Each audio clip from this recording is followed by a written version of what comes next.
राघवपुर नाम के गांव में सुधीर नाम का एक किसान अपनी पत्नी और बच्चों के साथ रहा करता था। उसकी पत्नी कविता बहुत ही समझदार थी। उनके 2 बच्चे थे, विशाल और विधि, जो कि पढ़ाई में बहुत ही ज्यादा होशियार थे। उनका स्कूल में हमेशा ही पहला नंबर आया करता था। विशाल बड़ा होने के कारण वो अपने पिताजी की खेतों में हमेशा ही मदद कर दिया करता था। कुछ ही दिनों बाद विशाल अपनी पढ़ाई पूरी कर लेता है और उसे एक बैंक में अच्छी नौकरी भी मिल जाती है। उसे नौकरी मिल जाने के कारण घर में सभी बहुत खुश थे। कुछ ही दिनों बाद विधि भी 12वीं कक्षा में पहले नंबर से पास हो जाती है। ये देख घर वाले और भी ज्यादा खुश थे। कविता सुधीर से, अजय देखा आपने, आज विधि 12वीं कक्षा में अव्वल आई है, अव्वल। हाँ, मुझे भी मेरी बिटिया पर बहुत नाज है, मगर हम तो उसे आगे की पढ़ाई नहीं दे सकते। अरे नहीं पिताजी, विधि तो आगे की पढ़ाई करेगी और उसका सपना पूरा करेगी। बेटे, हमारे समाज में लड़के पढ़ाई करे तो उन्हें कोई कुछ नहीं कहता, मगर अगर लड़कियां पढ़ाई करे तो समाज में हर लोग उन्हें ताने मारते हैं। तुम्हें तो सब पता है बेटा। समाज से क्या लेना देना है पिताजी, मैं तो मेरी बहन को आगे जरूर पढ़ाऊंगा। बेटे, तुम्हारे पिताजी बिल्कुल सही कह रहे हैं। हमें कुछ ही दिनों बाद विधि की शादी कर देनी होगी और यही हमारी बिरादरी का नियम है। विशाल कुछ भी कहे बिना वहाँ से चला जाता है। ये सब सुनकर विधि को भी बहुत बुरा लगता है। उसका आईपीएस बनने का सपना सपना ही रह गया। ये सोचकर वो बहुत दुखी थी। कुछ दिन ऐसे ही बीत जाते हैं। अब विधि की शादी पड़ोस के गांव के श्याम के साथ कर दी जाती है। श्याम पोस्ट ऑफिस में काम किया करता था। उसके घर में भैया भाभी, माँ, पिताजी, ऐसा बहुत बड़ा परिवार था। विधि की शादी बड़े ही धूमधाम के साथ होने के कारण सभी घर में बहुत खुश थे। थोड़े ही दिनों बाद श्याम की शहर में ट्रांसफर हो जाती है। श्याम अपने घर वालों से, माँ, पिताजी, मेरी शहर में ट्रांसफर हो गई है, तो अब मुझे वहां जाना ही पड़ेगा। ठीक है बेटा, तुम शहर जाने की तैयारी करो, हम तुम दोनों को शहर में छोड़ने आएंगे। ठीक है पिताजी। ऐसा कहकर श्याम अपने कमरे में चला जाता है। कमरे में जाते ही श्याम ये बात विधि को बताता है। विधि, सुनो, मेरा ट्रांसफर अब शहर में हो चुका है। अगले हफ्ते ही हम दोनों को शहर जाना होगा। ठीक है, मैं अभी से सारी तैयारियां करना शुरू कर देती हूँ। विधि और श्याम शहर जाने की तैयारी कर लेते हैं और विधि के मन में अब अपना सपना पूरा करने की चाह जाग उठती है। एक हफ्ता यूं ही गुजर जाता है। विधि और श्याम अपने माँ पिताजी के साथ शहर में पहुँच जाते हैं। शहर बहुत ही बड़ा था। ये देख श्याम के माँ पिताजी बहुत खुश थे। श्याम ने एक मकान किराए पर लिया था। उसका पता बताकर चारों रिक्शा में बैठकर जाते हैं। किराए के मकान पर पहुंचकर विधि और उसकी सास दोनों घर में सामान लगा रही थी और श्याम उनकी मदद कर रहा था। 2-3 दिनों बाद श्याम के माँ पिताजी अपने गांव लौट जाते हैं। अब शाम का ऑफिस होने के कारण विधि दिन भर अकेली ही रहती थी। तो एक दिन शाम घर आने के बाद विधि श्याम से, अजी, मैं सोच रही हूँ कि आप दिन भर ऑफिस में चले जाते हो और मैं दिन भर अकेले ही घर में होती हूँ, तो क्यों ना मैं अपनी पढ़ाई शुरू कर दूं? अरे विधि, तुम अपनी पढ़ाई पूरी करना चाहती हो, ये तो बहुत अच्छी बात है। तुमने पहले क्यों नहीं कहा मुझसे? क्या मैं सच में आगे पढ़ सकती हूँ? हाँ विधि, क्यों नहीं, मैं कल ही जाकर तुम्हारा कॉलेज में दाखिला करवाता हूँ। शाम के हाँ कहते ही विधि बहुत ज्यादा खुश हो जाती है और अगले ही दिन वो दोनों कॉलेज में जाकर विधि का दाखिला करवाते हैं। अब विधि घर के काम हो जाने के बाद दिन भर मन लगाकर पढ़ाई करने लगी। ये देख श्याम भी बहुत ज्यादा खुश था। अब ऐसे ही 1 साल बीत जाता है। विधि पढ़ाई के साथ साथ ही कॉम्पिटेटिव एग्जाम की तैयारी भी कर रही थी। उसकी पढ़ाई करते करते 3 साल ऐसे ही बीत जाते हैं। ग्रेजुएशन कंप्लीट होते ही विधि श्याम से पूछकर आईपीएस के एग्जाम की तैयारी करती है। ये सब देख श्याम के माँ पिताजी, श्याम, क्या तुम्हें पता नहीं, हमारी बिरादरी में बहुएं पढ़ती लिखती नहीं है और ना ही बाहर निकलकर काम करती है। ये सारी बातें पता होने के बावजूद तुम अपनी पत्नी को पुलिस अफसर बनाना चाहते हो। अरे माँ, अब वो जमाना नहीं रहा। पहले औरतें सिर्फ चूल्हा चौका ही संभाला करती थी, लेकिन अब तो लड़कियां लड़कों से कंधे मिलाकर काम करती है। फिर भी बेटे, मुझे ये कुछ अच्छा नहीं लगता। माँ, समाज में किसी न किसी को आगे बढ़ना ही चाहिए, तो विधि ही क्यों नहीं, मैं विधि के साथ हूँ।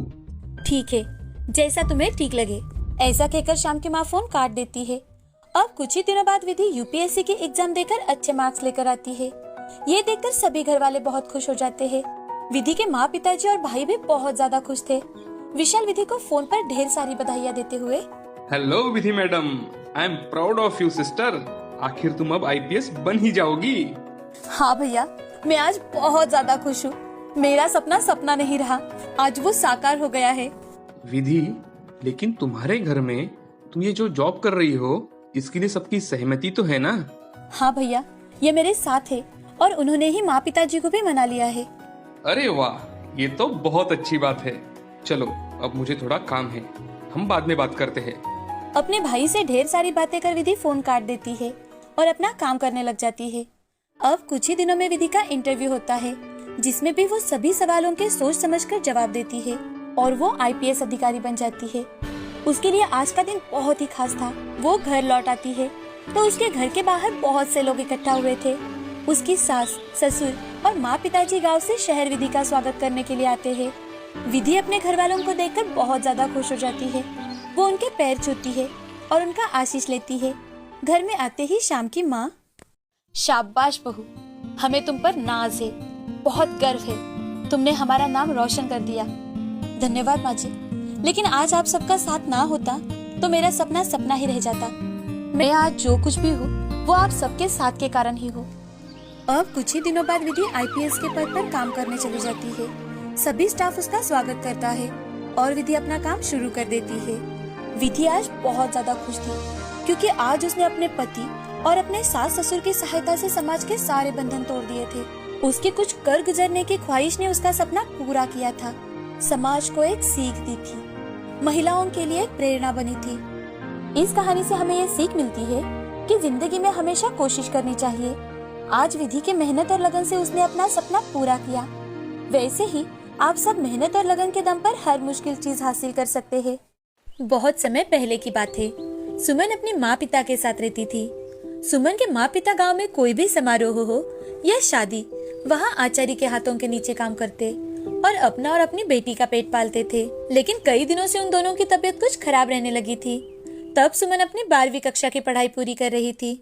उसकी परीक्षा होते ही सुमन के माँ की पैसे की कमी के कारण मृत्यु हो जाती है। सुमन अपने पिता के साथ मिलकर अपनी माँ का अंतिम संस्कार कर देती है।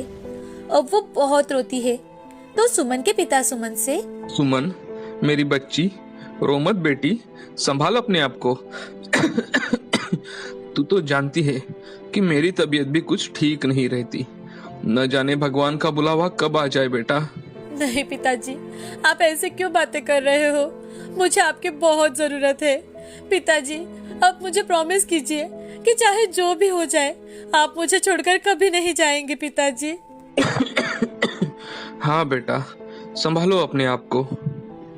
पिताजी, अब मैं आपका बहुत अच्छे से ख्याल रखूंगी। हाँ बेटा, ठीक है, चलो अब तुम सो जाओ। अब सुमन और उसके पिता सो जाते हैं। कुछ दिन ऐसे ही बीत जाते हैं। सुमन काम ढूंढने की कोशिश कर रही थी, लेकिन उसे कहीं पर भी कोई काम नहीं मिल रहा था। उसी दौरान सुमन की दोस्त मीरा, जो बहुत ही अमीर घर की लड़की थी, जो हमेशा सुमन की मदद कर दिया करती थी। सुमन की मदद करना मीरा के पिता को बिल्कुल भी पसंद नहीं था। एक दिन सुमन मीरा के घर जाती है तो उसे देख मीरा के पिता, मीरा देखो, आ गई तुम्हारी भिखारी दोस्त। कितनी बार कहा है तुम्हें कि ऐसे लोगों के मुंह मत लगा करो, लेकिन तूने तो पूरे जमाने का ठेका लेके रखा है ना। मीरा के पिता की बातें सुनकर सुमन के मन को बहुत ठेस पहुंचती है, लेकिन वो कुछ कहे बिना ही वहाँ से चली जाती है। तो मीरा उसे आवाज लगाने लगती है, सुमन, सुमन सुन तो। मीरा दीदी, मैं चलती हूँ, बाबा मेरी राह देख रहे होंगे। देखा देखा मीरा, तूने कैसी अकड़ होती है इन गरीब लोगों में। तुम चाहे जितना भी इनकी मदद करो, इनकी अकड़ अकड़ ही रहेगी। पिताजी, आप किसी से ऐसे कैसे बात कर सकते हो? कितना दुख पहुंचा होगा उसे। हाँ हाँ पता है, तुझे तो सिर्फ दूसरे लोगों की ही कदर है, अपने माँ बाप की नहीं। अब देख, तेरी जल्द ही शादी होने वाली है, तो जब तक तू यहाँ है जरा अच्छे लोगों के साथ रहा कर। अब मीरा के पिता सुमन के घर जाते हैं और वहाँ जाकर सुमन के पिता से, देख रघु, तेरी बेटी मेरी बेटी से बराबरी करना चाहती है, उसे बोल देना चाहे जो हो, आज के बाद मेरी बेटी मीरा के साथ नहीं दिखनी चाहिए। अपनी औकात में रहना सीख। मीरा सुमन से 5 साल बड़ी थी, लेकिन फिर भी वो अच्छी दोस्त थी। क्योंकि एक बार की बात है, जब मीरा कॉलेज जा रही थी तो कुछ लड़के उसे छेड़ रहे थे। तो ये देख सुमन ने मीरा से छोटी होकर भी उन सबको अच्छा खासा सबक सिखाया था और उस दिन से किसी ने भी मीरा को परेशान नहीं किया था। उसी दिन से मीरा और सुमन एक दूसरे के पक्के दोस्त बन चुके थे। मीरा हमेशा सुमन को पैसे देकर उसकी मदद करती थी और सुमन भी गांव में जो भी काम मिले वो सारे काम करती। लेकिन रघु की दवाइयों के लिए सुमन को मीरा से पैसे लेने ही पड़ते थे। अब मीरा की मंगनी थी, जिसमें मीरा ने सुमन को भी बुलाया था। उसे देख मीरा के पिता सुमन से, तुझे कहा था ना मैंने कि अपना यहाँ मुंह मत दिखाना। सुबह सुबह आकर सारा मूड खराब कर दिया। गरीब की औलाद कहीं की, खुद की तो कोई इज्जत नहीं होती तुम्हारी, हमारी भी इज्जत के साथ खिलवाड़ करना चाहती हो। नहीं नहीं नहीं चाचा जी, ऐसी तो। सुमन बोल ही रही थी कि तभी मीरा की माँ बहुत परेशान अवस्था में वहां जाती है और मीरा के पिता से, अजय सुनिए, यहाँ तो आइए जरा। देखिए ना, ये आचार्य अभी तक नहीं आया। मीरा के ससुराल वाले कभी भी पहुंचते होंगे यहाँ। क्या करे? क्या कह रही हो तुम? अभी तक खाने की कोई तैयारी नहीं हुई? नहीं, खाना बनाने वाला ही नहीं आया तो कैसे बनेगा? कुछ भी नहीं बना है अभी तक। मीरा के पिता तुरंत ही आचार्य को कॉल करते हैं तो उन्हें पता चलता है कि आचार्य की बेटी की तबीयत अचानक से खराब हो चुकी है और उसी कारण उसे शहर में अस्पताल में लेकर जाना पड़ा। ये बात सुनते ही मीरा के पिता, देखो रखुमा, अब तो आचार्य नहीं आ सकता। अब घर की औरतें मिलकर ही सभी लोगों का खाना बनाना होगा। सगाई में कम से कम 500 लोग होंगे। लेकिन कैसे? अब तो सभी औरतें तैयार हो चुकी है और हमारे घर के नौकरों को भी इतना ज्यादा खाना बनाने का कोई अंदाजा नहीं होगा। मुझे कुछ समझ में नहीं आ रहा। आज तो सारे नौकरों को भी उनके उनके काम बांट दिए गए हैं। पता नहीं क्या होगा, हमारी बेइज्जती ना हो जाए। रकुमा परेशान होकर बोले जा रही थी और सुमन वहीं पर खड़ी देख रही थी। उसने उन दोनों की सारी बातें सुन ली तो सुमन, चाची, क्या मैं आपकी कोई मदद कर सकती हूँ? तुम मेरी क्या मदद करोगी? तुम तो एक छोटी बच्ची हो। चाची, हम दोनों मिलकर खाना बनाना शुरू कर ही सकते हैं ना? तुम अपनी औकात में रहकर बातें किया करो। ये मेरी पत्नी है, इस गांव की शेठानी, और तुम इससे काम करवाना चाहती हो? ठीक है, चलो सुमन, मैं तुम्हारी कुछ मदद कर देती हूँ। चाची, आप बिल्कुल टेंशन मत लो, लेकिन सिर्फ रोटियां और पूरियां बनाने के लिए कोई हो तो। अरे देखा तुमने, ये मुझे पता है, ये कुछ काम की नहीं है। मैं देखता हूँ अगर कोई मिलता है तो। चाची, आप भी तैयार होने के लिए चली जाइए, मैं सब संभालूंगी। लेकिन तुम अकेली कैसे बेटा? चाची, आप मुझ पर भरोसा रखिए, यकीन कीजिए मेरे माँ पिताजी यही तो काम करते थे, बचपन से देखती आ रही हूँ। अब सुमन बाहर जहाँ खाना बनने वाला था वहाँ चली जाती है और खाना बनाने की शुरुआत करती है। दूसरी ओर मीरा के पिता कॉल कर हर ढाबे वाले को, होटल वाले को पूछ रहे थे, लेकिन हर कोई जल्दी चाहिए तो ना बोल रहा था। और दूसरी ओर सुमन गांव की कुछ औरतों को अपने साथ लेकर जल्दी जल्दी खाना बनाती है और एक थाली में सजाकर रकुमा के पास आती है। रकुमा, कोई खाने वाला या होटल वाला इतनी क्वांटिटी में खाना देने के लिए तैयार ही नहीं है। अब सारे मेहमानों के सामने हमारी नाक कट जाएगी रकुमा। सारे मेहमान आ चुके हैं, अब क्या करें? चाचा जी, अरे तू तो मेरा सिरदर्द है, सिरदर्द। मैं यहाँ टेंशन में हूँ और तुम मुझे बार बार परेशान किए जा रही हो। रकुमा, इसे पहले यहाँ से बाहर निकालो, वरना न जाने मेरे हाथ से क्या हो जाए। गरीब घर की औलाद ये ऐसी चिटिया होती है कि गुड़ खत्म हो जाए फिर भी उस जगह को नहीं छोड़ेगी। सुमन को बहुत बुरा लगता है, उसकी आंखों से आंसू आने लगते हैं। तभी रोते रोते सुमन, चाचा जी, वो खाना बन चुका है, अगर एक बार चाची इसे चखकर देख लेती तो अच्छा होता, इसीलिए मैं इसे लेकर यहाँ आई थी। सुमन की बात सुनकर रकुमा और मीरा के पिता चौंक जाते हैं कि इतनी जल्दी कैसे खाना बन सकता है। तभी मीरा के चाचा जी वहां आ जाते हैं और मीरा के पिता से, अरे भैया जल्दी चलिए, वो लोग आ चुके हैं। मीरा के माँ पिताजी जल्दबाजी में ही मेहमानों का स्वागत करने के लिए चले जाते हैं, लेकिन सुमन इतनी बेइज्जती के बाद भी अपनी दोस्ती निभाने की पूरी कोशिश कर रही थी। मंगनी की सारी रस्में पूरी होते ही सारे मेहमान खाना खाने बैठ जाते हैं तो वो उंगलियां चाटते रह जाते हैं। तभी मीरा के होने वाले ससुर मीरा के पिता से, वाह समधी जी वाह, क्या खाना बनवाया है आपने आज। अरे आज तक ऐसा खाना मैंने कभी नहीं खाया, और हाँ, शादी में भी आप ऐसा ही स्वादिष्ट खाना बनवाना, एकदम बढ़िया। अपने समधी की ये बातें सुनकर मीरा के पिता को बहुत अच्छा लगता है, साथ ही उन्हें अपने आप पर शर्म भी आ जाती है। वो तुरंत ही सुमन से मिलने जाते हैं तो सुमन मेहमानों के लिए गर्मा गर्म पूरियां बना रही थी। उसके पास जाकर मीरा के पिता हाथ जोड़कर, सुमन बेटी, मुझे माफ कर दो बेटी, आज तुमने हमारी इज्जत बचा ली। मैंने न जाने तुम्हें क्या क्या कहा, लेकिन फिर भी तुमने हमारी मदद की। मैं बहुत शर्मिंदा हूँ बेटी, मुझे माफ कर दो। अरे नहीं नहीं चाचा जी, ये तो मेरा फर्ज था। अगर मेरे दोस्त की मंगनी है तो वो तो धूमधाम से ही होनी चाहिए। सुमन बेटी, आज तक मैंने तुम्हें जो भी कहा एक बुरा सपना समझकर भूल जाना बेटी। आज के बाद तुम्हारी सारी जिम्मेदारियां मेरी होगी।